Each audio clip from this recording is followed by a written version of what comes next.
تو یہ تمام انعامات اہل جنت کو ملیں گے۔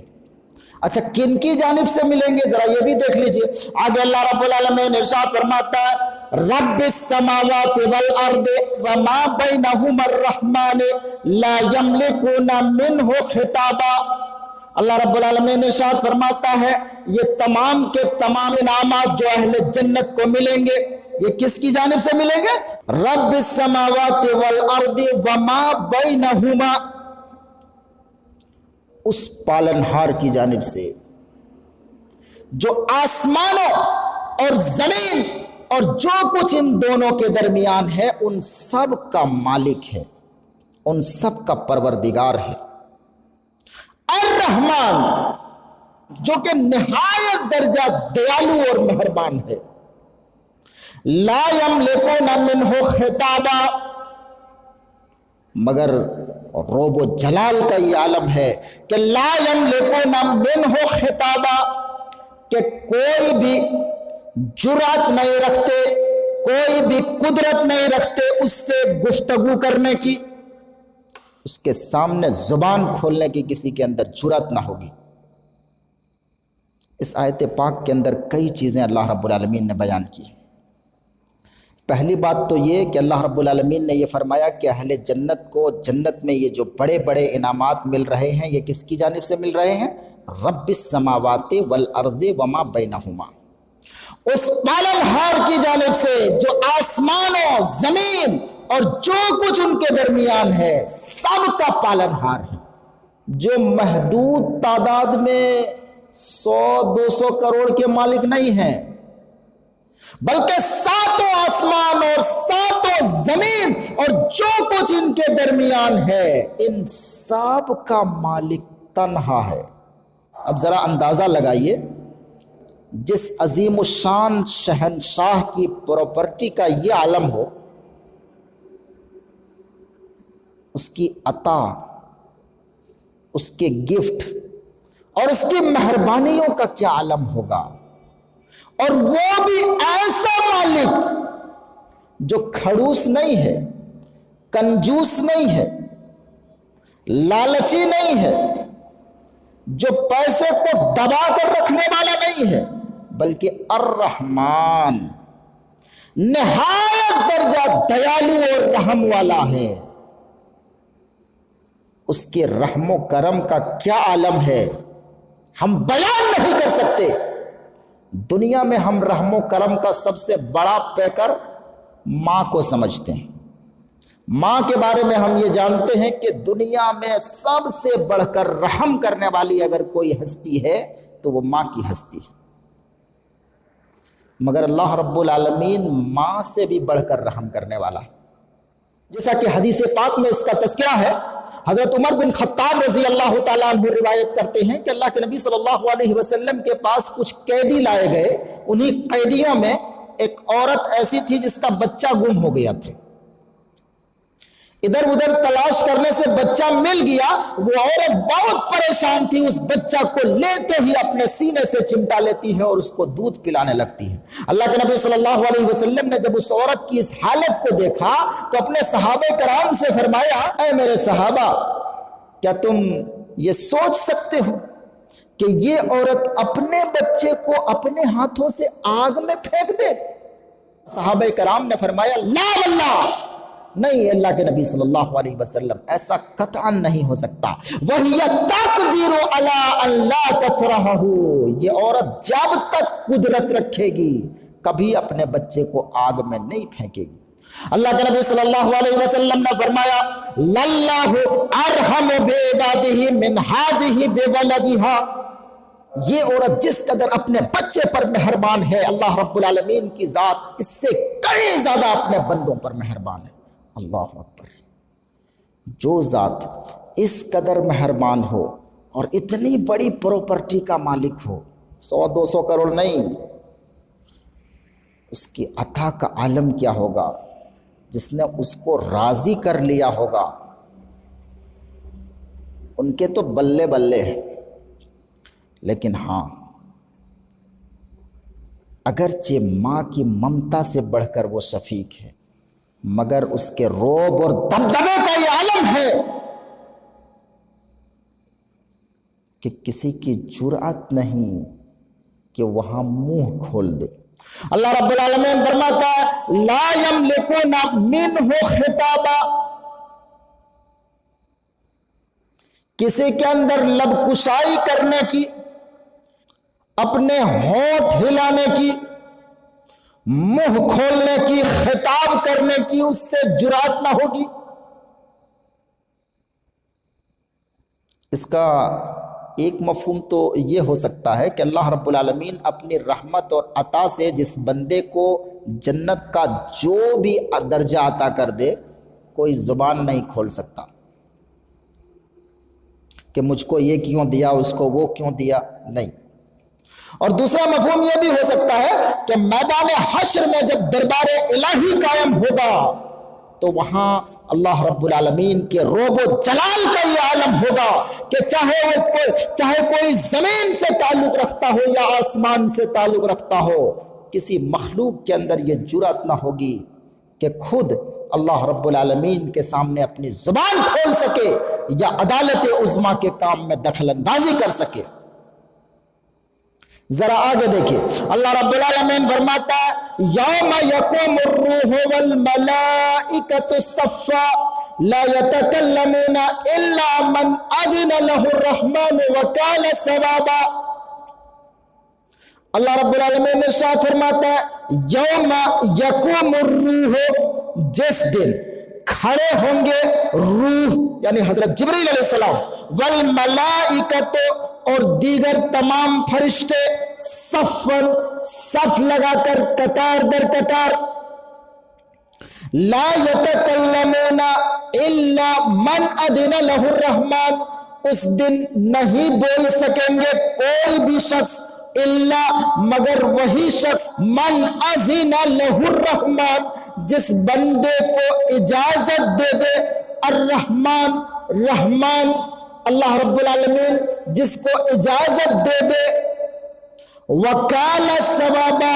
اور وہ درست بات کہے۔ روح سے مراد حضرت جبریل علیہ السلام ہیں جو کہ تمام فرشتوں کے سردار ہیں۔ اللہ رب العالمین نے اس کی عظمت اور جلالت شان کو واضح کرنے کے لیے ان کو دیگر فرشتوں کے مقابل میں الگ ذکر کیا ہے۔ دراصل اللہ رب العالمین نے یہاں عام بادل خاص کا اسلوب اختیار کیا ہے جو کہ بلاغت کا ایک طریقہ ہے۔ اس کا مطلب یہ ہوا میدان حشر میں رات دن اللہ کی عبادت کرنے والے فرشتے بلکہ تمام فرشتوں کے سردار بھی اور تمام رسول، تمام انبیاء، تمام صلحاء، تمام اولیاء اللہ موجود ہوں گے، مگر اللہ کی اس عدالت میں کسی کی یہ جرأت نہ ہوگی کہ خود سے کسی کی شفاعت کر دے۔ کائنات میں سب سے پہلے ہمارے نبی صلی اللہ علیہ وسلم کو شفاعت کی اجازت ملے گی، جیسا کہ صحیح بخاری کی لمبی حدیث ہے، میں اس کو ذکر نہیں کر رہا ہوں۔ خلاصے کلام یہ ہے کہ قیامت کے دن جب لوگ نفسی نفسی کے عالم میں ہوں گے، نہایت درجہ پریشان ہوں گے، سب حضرت آدم علیہ السلام کے پاس جائیں گے کہ آپ ہی ہم سب کے والد ہیں، آپ ہی اللہ کے دربار میں ہماری شفاعت کیجیے۔ حضرت آدم علیہ السلام معذرت کر لیں گے اور اپنے بعد کے نبی کی طرف حوالے کر دیں گے۔ وہ بعد کے نبی بھی اپنے بعد کرتے کرتے اللہ کے نبی صلی اللہ علیہ وسلم تک آ جائیں گے۔ تمام لوگ اللہ کے نبی صلی اللہ علیہ وسلم کے پاس آ کر فریاد کرنے لگیں گے کہ آپ اللہ کے دربار میں ہماری شفاعت کیجیے، آپ اللہ کے دربار میں ہماری شفاعت کیجیے۔ اللہ کے نبی صلی اللہ علیہ وسلم اس وقت سجدے میں گر پڑیں گے اور اللہ رب العالمین کی ایسی تعریف و توصیف بیان کریں گے جو اسی وقت اللہ رب العالمین آپ کے دل میں ڈالے گا۔ اللہ رب العالمین آپ صلی اللہ علیہ وسلم سے فرمائے گا کہ آپ اپنا سر اٹھائیے اور مانگے، آپ کو دیا جائے گا، آپ شفاعت کیجیے، آپ کی شفاعت قبول ہوگی۔ چنانچہ اللہ کے رسول صلی اللہ علیہ وسلم کی شفاعت سے پھر لوگوں کا حساب و کتاب شروع ہوگا۔ اب دیکھیے صحیح بخاری حدیث نمبر 7440، اسی طرح سے 7510۔ ناظرین کرام ذرا اس آیت پاک میں توجہ دیں۔ اللہ رب العالمین نے فرمایا لا یتکلمون الا من اذن له الرحمن وقال صوابا، نہیں بول سکیں گے قیامت کے دن